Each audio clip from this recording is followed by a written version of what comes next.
Olá, sou Claucena do Parou de Bagunça. Hoje eu vou falar sobre como você pode montar um plano de estudos para o seu filho. Tudo serve até para você. Então, quem não conhecia o canal, se inscreva no canal para receber mais vídeos e mais conteúdos relevantes sobre como organizar a vida de seu filho na parte de rotinas, ambientes e estudos. Aproveita e compartilha com outras mães que também precisam dessa ajudinha. E deixa aquele comentário que é com ele que a gente cria essa energia para gerar cada vez mais nossos conteúdos e melhorar cada dia. Fora isso, tem todas as redes sociais. Então, se você não conhece alguma delas, vá lá e se inscreva em cada uma, porque cada uma tem conteúdos diferentes. O nosso bate-papo vai ser sobre como montar plano de estudos para o seu filho. Quero deixar para você o meu recado. Antes de qualquer coisa, sente e converse com seu filho para envolvê-lo nessa transformação, nessa construção. Tem que ser feito no ritmo dele e não no seu, porque senão não vai dar certo. Ele tem um ritmo e é esse ritmo que nós vamos investigar. E tudo com muito carinho, muita paciência e muita conversa. Porque cada indivíduo possui o seu tempo. Então, não adianta fazer pelo outro. A gente tem que fazer ou com o outro, ou então deixar que ele faça por ele mesmo.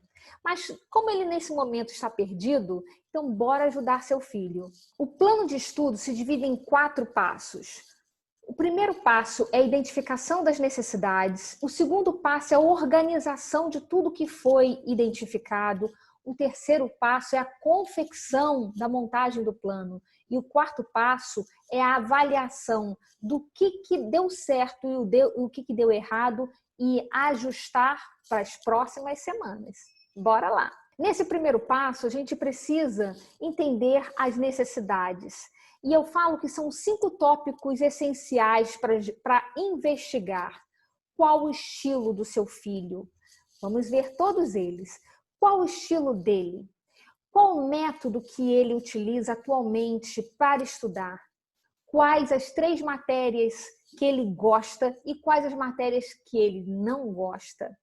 Qual o objetivo dele a curto prazo, dentro de um mês? E qual o local que ele utiliza para estudar? Toda análise a gente precisa dividir. Como a adolescência ela tem 2 fases bem distintas, que é a pré-adolescência de 10 até aos 14 anos, 13, 14 anos, e a adolescência propriamente dita de 15 até os 20 anos. Então, é importante separar porque os perfis são bem distintos. Na pré-adolescência, ele realmente não está com o cognitivo preparado para estudar sozinho, mas ele consegue ser roteirizado, ele consegue se organizar se ele tiver uma rota para seguir. E já a faixa etária de 15 a 20 anos, já está bem mais desenvolvido, cognitivo já bem mais trabalhado, então, mas é a fase de maior pressão, que é logo nesse início, a construção de identidade é muito conflituosa. Além disso, contribui também todo o volume de matérias e toda a carga horária imposta para eles darem conta de todo um conhecimento que é dado no final do ensino fundamental para o ensino médio. Toda a fase da adolescência, seja pré ou seja própria adolescência, é muito provável que seu filho ainda não tenha hábito de estudos. E isso daí só vai atingir gradativamente, aumentando aos pouquinhos essa carga horária diária que ele tem de estudos. Existem 4 perfis do sistema representacional: o auditivo, o digital, o sinestésico e o visual. O auditivo propriamente já fala, ele aprende preferencialmente escutando. O ruído incomoda muito, então incentive ele a trabalhar com podcast, gravando aulas, gravando a sua própria fala, falando com ele mesmo, dando aula para si mesmo, porque isso facilita muito a aprendizagem e a memória. O digital, ele precisa vivenciar, Ele vive pensando e concatenando como que todas as ideias e a teoria que ele estudou se entrelaçam. Precisa ter o porquê daquilo para que ele consiga absorver esse conhecimento. E ele traz as próprias ideias e opiniões para sustentar toda a explicação, trazendo a razão aí para esse contexto. O sinestésico, ele precisa do toque, do contato. Então, nada melhor do que um grupo de amigos, nada melhor do que ele vivenciando o papel de professor, nada melhor do que ele estudar interagindo com outras pessoas. E é dessa forma que o sinestésico consegue absorver todo esse aprendizado. Já o visual, o nome já fala, memória fotográfica. Ele prefere o belo, ele prefere as letras, ele prefere o colorido, ele prefere os desenhos. É dessa forma que a memória, ela capta e guarda aquilo. Então, é muito legal fazer resumos elaborados, mapas mentais, adesivagem no quarto, muito post-it, muita caneta colorida, porque é isso que facilita a memória deles. Gere um aprendizado com as matérias que ele gosta e as matérias que ele não gosta. Veja 3 matérias que ele não gosta e 3 matérias que ele goste. Traga as coisas boas, como método, como tempo que ele se dedica às matérias que ele gosta, para dentro das matérias que ele não gosta. E com isso, faça um mix de conhecimento e formato de métodos para que ele consiga atingir mais produtividade nas matérias que hoje não têm tanta habilidade e tantos resultados. No entanto, o método não é imposto. O método, ele tem que ser adequado.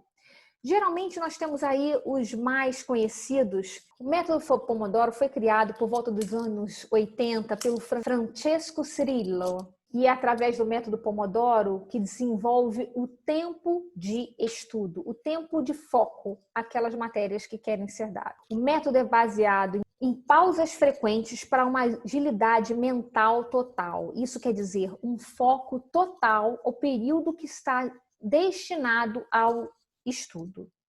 Já o método EPL2R, ele foi inventado por volta dos anos 40 pelo americano Francis Hobson e ele busca 5 passos fundamentais: explorar, perguntar, ler, rememorar e revisar. Isso significa reunir o que vai ser aprendido, ter a ideia principal desse conteúdo, entender qual que é essa teoria, exercitar e revisar.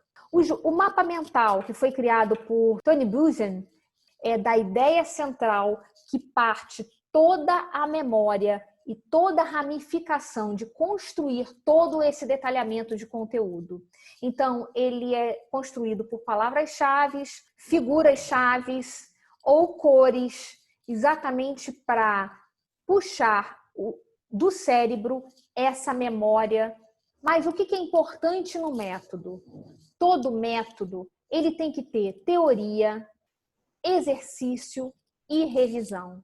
É dessa forma que, nesse tripé, que a aprendizagem ocorre. E o objetivo de curto prazo, porque tem que começar pequeno, com desafios muito tangíveis, para que tenha motivação de continuidade.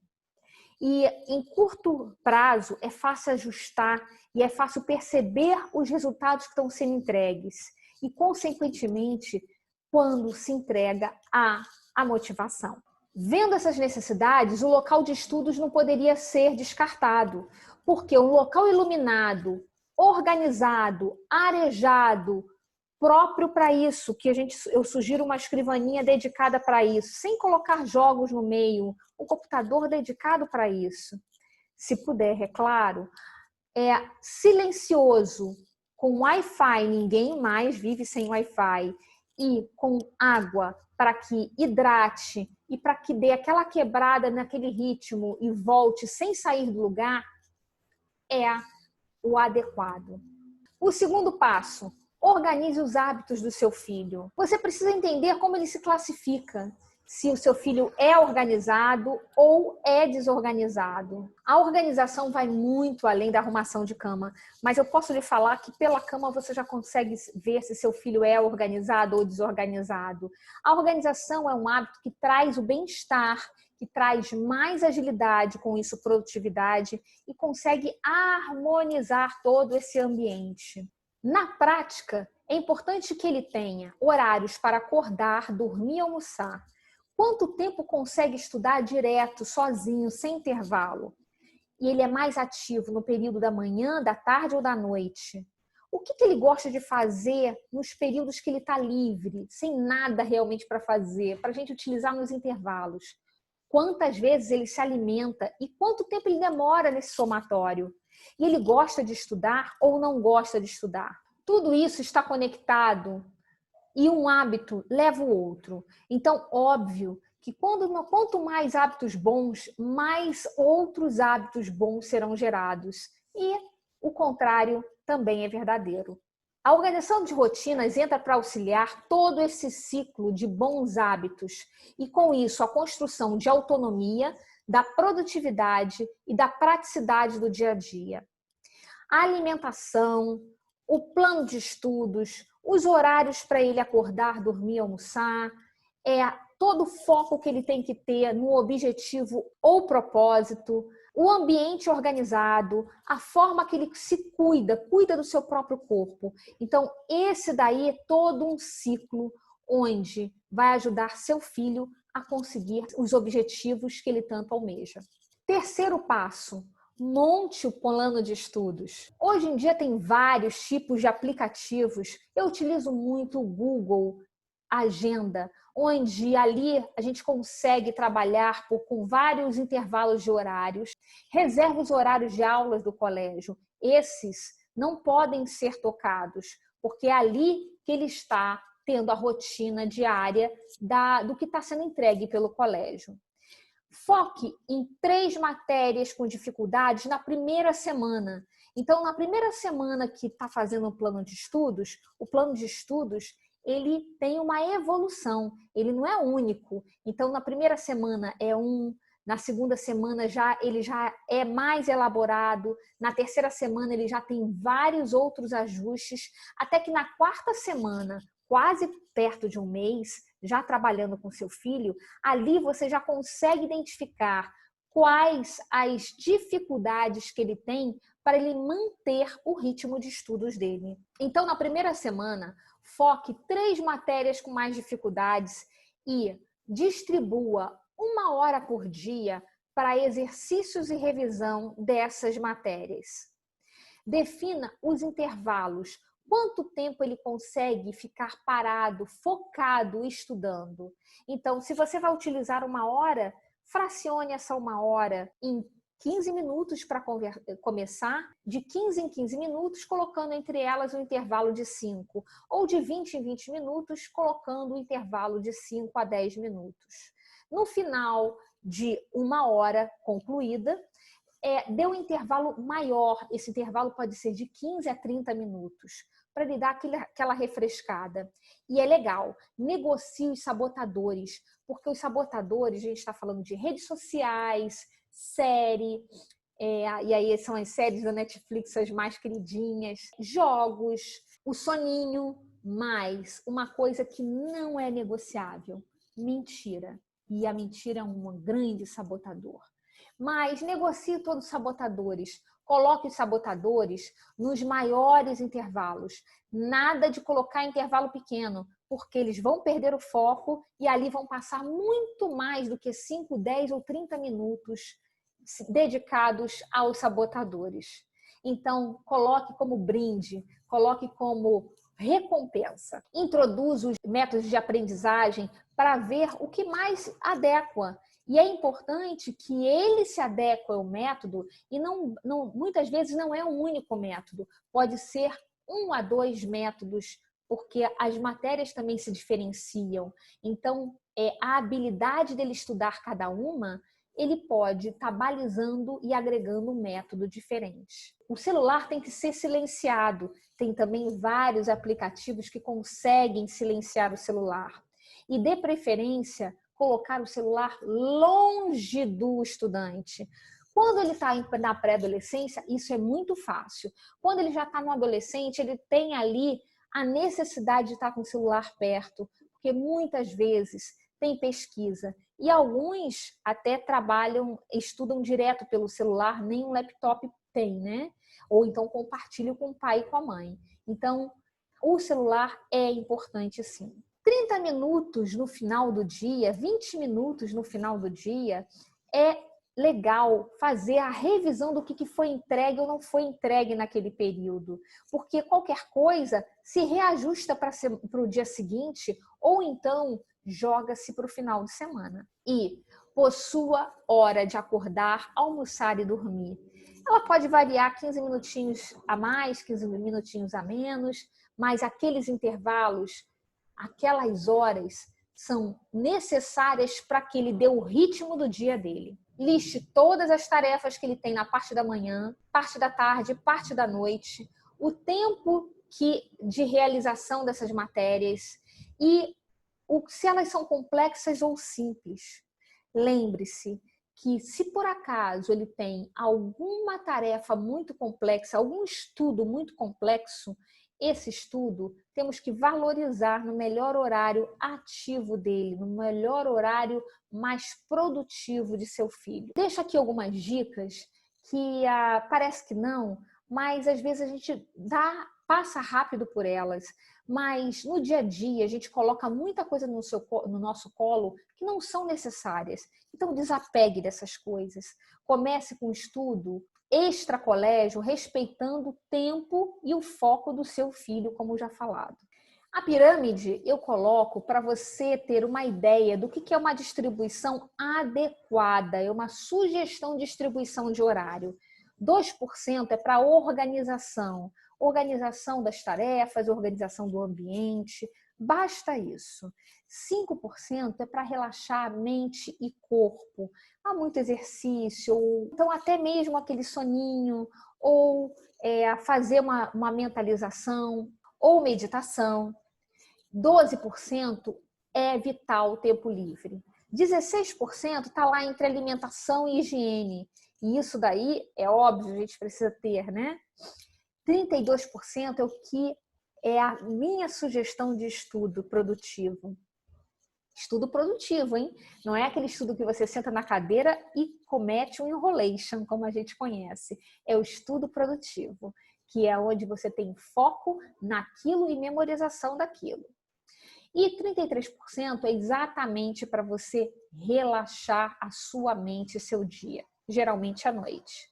Eu coloco aí embaixo a distribuição de horas, como que isso daí seria. Quarto passo, avalie e ajuste. Se ele está conseguindo acordar, dormir os horários combinados, conseguiu atingir 80% esperado da carga horária de estudo, achou o método que facilita o dia a dia dele, a aprendizagem, e está revisando todo final do dia o que está sendo entregue, parabenize, recompense. E essa recompensa muitas vezes é um beijo, é um carinho, é um abraço gostoso. E aumente gradativamente a carga horária ao longo das semanas, para que ele comece a ter ritmo de estudos. E ao longo da semana também comece a colocar, a partir da segunda semana, onde ele já revisou na primeira todas aquelas matérias difíceis, começa a introduzir outras matérias mais complexas para que ele comece a revisar, até que ele atinja, durante a semana, a revisão de toda a matéria dada pelo colégio ao longo da semana. Mas se não atingiu, sem críticas, bora entender o que aconteceu. Se ele não se adequou, veja se por acaso foram os horários de acordar, almoçar e dormir. Isso interfere muito no ritmo para adaptar um plano de estudos. Se ele não possui foco, mude o método de aprendizagem ou então quebre essa 1 hora de estudos em 3 tempos de 20 e com intervalo de 15 ou 4 intervalos de 15 minutos com 5 minutos de intervalo entre eles. E reveja o local onde ele está estudando. Se for desânimo ou ansiedade, incentive-o com pequenas recompensas.